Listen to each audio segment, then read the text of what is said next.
Voici 10 minutes, le podcast des Français dans le monde, pour aider tous ceux qui se préparent, qui vivent ou qui rentrent de mobilité internationale, des parcours inspirants et des paroles d'experts. Je suis Gauthier Saïs et j'ai le plaisir de passer 10 minutes avec Clélia Sapriel, direction Madrid. 10 minutes, le podcast des Français dans le monde.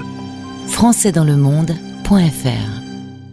Et je commence tout de suite à remercier Circe de l'association Mazette qui m'a mis en relation avec Clélia, notre invitée du jour. Bonjour Clélia. Bonjour Gauthier, merci de me recevoir. Alors, chose à marquer d'une pierre blanche, il fait grand soleil à Lille, il pleut à Madrid. C'est c'est un peu de justice entre nous. Ouais, ça arrive très peu souvent, mais ça va. Force est de constater qu'aujourd'hui, il pleut. On salue l'association Mazette. On en parlait juste avant de prendre l'antenne. Une association importante qui met en avant le dynamisme des Français expatriés en Espagne et qui t'a beaucoup aidé dans ton projet. Donc, il faut les saluer. Tout à fait, oui. Circe a été formidable pour moi et plein d'autres personnes du réseau. Et elle amène un lien entre des personnes qui peuvent être parfois isolées et sentir un peu seules quand on est auto-entrepreneur.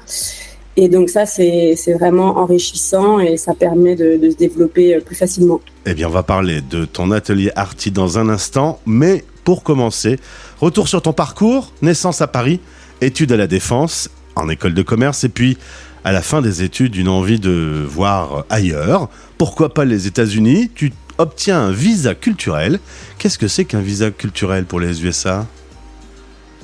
Alors, un visa culturel, c'est un visa qui peut être donné que à certaines nationalités suite à leurs différences. C'est-à-dire que moi, je travaillais pour Disney et donc ils avaient des pavillons un peu partout, donc un pavillon français par exemple. Donc, ils pouvaient ne prendre que des Français pour le pavillon français. Et moi, comme j'avais un niveau d'anglais un peu meilleur, ils m'ont mis au service client, Guest Relation. Guest Relation à Disney World, Floride, Mickey tous les jours, un petit peu de balade sur les USA pendant cette année là-bas. Tu as eu l'occasion de découvrir San Francisco, Las Vegas, New York ou Miami. C'est quand même un pays assez fascinant et étonnant à découvrir, les USA. Ah, parfaitement. C'est vrai que déjà tout est plus grand, tout est plus expansif, enthousiaste. Donc c'est vrai que c'est une super expérience. Et t'appelais ça les week-ends back-to-back ?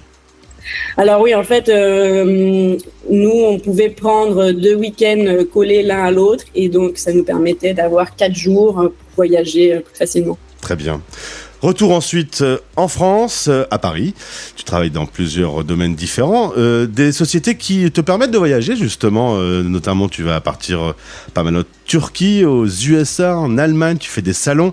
Tu travailles pour Mr. Good Deal, pour M6 Boutique.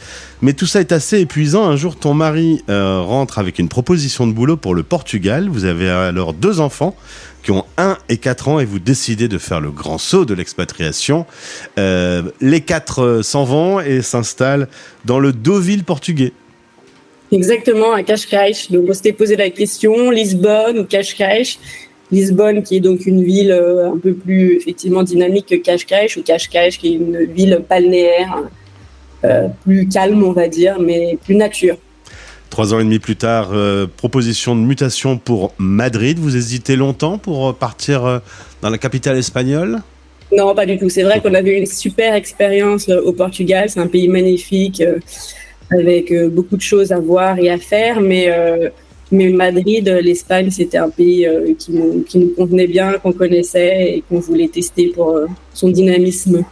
Tu m'as dit que c'était une super opportunité, tu adores la vie animée là-bas, lancer ton business, c'est plus facile, il y a du réseau, il y a l'association Mazette, on sent la capitale espagnole dynamique.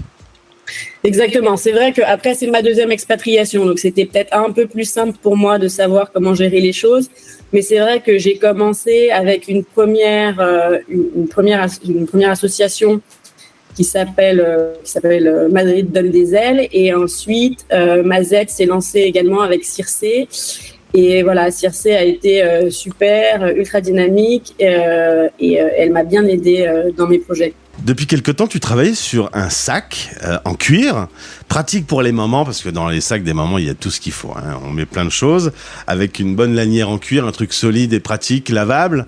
C'est une belle petite idée et tu vas arriver en Espagne avec ce sac, avec cette envie de développer de nouveaux produits. La gamme, avec le temps, s'est étoffée et bienvenue à Atelier Arty. Tout démarre avec ce sac alors ? Exactement. En fait, j'avais commencé à travailler sur un prototype au Portugal, donc un prototype en 2 matières, en plastique recyclé. Donc c'est un tissu en plastique recyclé et avec des anses en cuir. Donc j'avais trouvé une nana qui m'avait cousu une 50aine de sacs. On avait travaillé un petit moment sur le modèle pour l'optimiser, mettre des mousquetons à l'intérieur pour qu'on puisse attacher pas mal de choses à l'intérieur et que rien ne tombe. Et que ça soit ultra pratique pour les mamans. Et on s'est expatrié ensuite à Madrid. Donc, je suis arrivée avec mes 50 sacs avec l'objectif de voir si ça marchait, s'il y avait une vraie envie autour de ce modèle-là et de voir comment ça se déroulerait. Et donc, ça se passe plutôt bien. Tu développes d'autres idées, d'autres créations, d'autres dessins, d'autres exécutions en cuir. Tu travailles d'ailleurs avec un atelier couture, on peut saluer au passage, qui fait travailler des femmes qui en ont besoin ? Exactement. En fait, j'ai rencontré un atelier de confection à Madrid qui ne fait travailler que des femmes en situation de vulnérabilité, donc des femmes qui ont échappé à un mari violent ou des femmes qui ont vécu des conditions de travail difficiles et donc qui sont reprises en charge par cette société qui les forme ou qui sont déjà formées sur la couture et voilà, et qui ont un modèle qu'on appelle triple impact. Alors justement, un petit mot sur ce modèle triple impact pour qu'on comprenne bien. Alors triple impact, c'est un modèle qui va répondre à trois exigences, c'est-à-dire une exigence économique, sociale et écologique. Donc voilà, pour vraiment avancer un petit peu sur les problématiques qu'on peut avoir actuellement. Alors du coup, il y a ce fameux sac, solide et pratique pour les mamans, il y a des boucles d'oreilles, des bracelets, des pochettes, la gamme s'est étendue, s'est développée et en 2023, atelierarty.com est sorti. Ça y est, te voilà chef d'entreprise avec tout ce que ça comporte, hein, les moments joyeux et les moments plus difficiles. Aujourd'hui, ça en est où ? Je pense que ça avance pas mal. Tu vas même ouvrir ton atelier au public ? Exactement. Alors, en fait, je me suis rendu compte que c'était une opportunité pour pas mal de gens d'avoir du lien social, de développer leur créativité. Il y a eu beaucoup de demandes pour des ateliers. Donc, en septembre, je vais développer des ateliers de création où les gens vont pouvoir créer leurs pochettes, leurs étuis à lunettes, tout ça avec du cuir. Et voilà. Et donc après, bon, pour l'instant, moi, je suis toute seule, je suis auto-entrepreneuse, donc c'est vrai que ça demande pas mal de compétences en termes de communication, commercialisation, comptabilité. Ça prend beaucoup de temps. Du coup, on développe pas aussi vite qu'on voudrait, mais j'espère que au fur et à mesure du temps, je vais pouvoir me développer aussi bien en termes de ressources humaines que financières et amener ce projet plus haut. Clélia, dans 10 ans, tu rachètes Louis Vuitton. Bien sûr. Allez hop. Louis En tout cas, le site est très bien, il est très clair. Pour tous ceux qui nous écoutent sur la zone Europe, eh bien, possibilité d'avoir une livraison directement. Donc, si vous voulez découvrir cette gamme, le lien est dans ce podcast.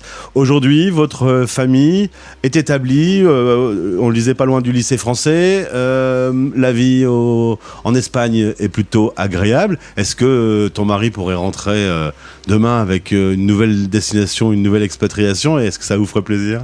Alors, il y a toujours cette possibilité-là. Effectivement, là, on a choisi un modèle un peu d'expatrié. Maintenant, c'est vrai qu'on a tellement adoré Madrid, la vie à Madrid, les gens, que pour l'instant, on n'a pas très envie de changer de destination.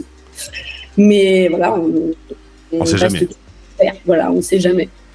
Et ben en tout cas, tu salues toute la petite famille, les équipes qui travaillent avec toi sur l'atelier Arty, que je vous invite à découvrir de suite, et au plaisir de te retrouver du coup pour la suite. Et quand tu rachètes Louis Vuitton, on fait un podcast. Exactement. On fera un nouveau débrief. En tout cas, merci beaucoup Gauthier. J'étais ravie de parler avec toi et je souhaite à tout le monde une bonne écoute. Et puis, tu aimes écouter les podcasts, apprendre des choses en écoutant les podcasts de la radio, ce qui est quand même très agréable pour nous qui le faisons. Tout à fait, c'est ultra intéressant pour les expatriés. Ils ont besoin d'informations. C'est pour ça qu'on est là. Au plaisir de te retrouver. À bientôt alors.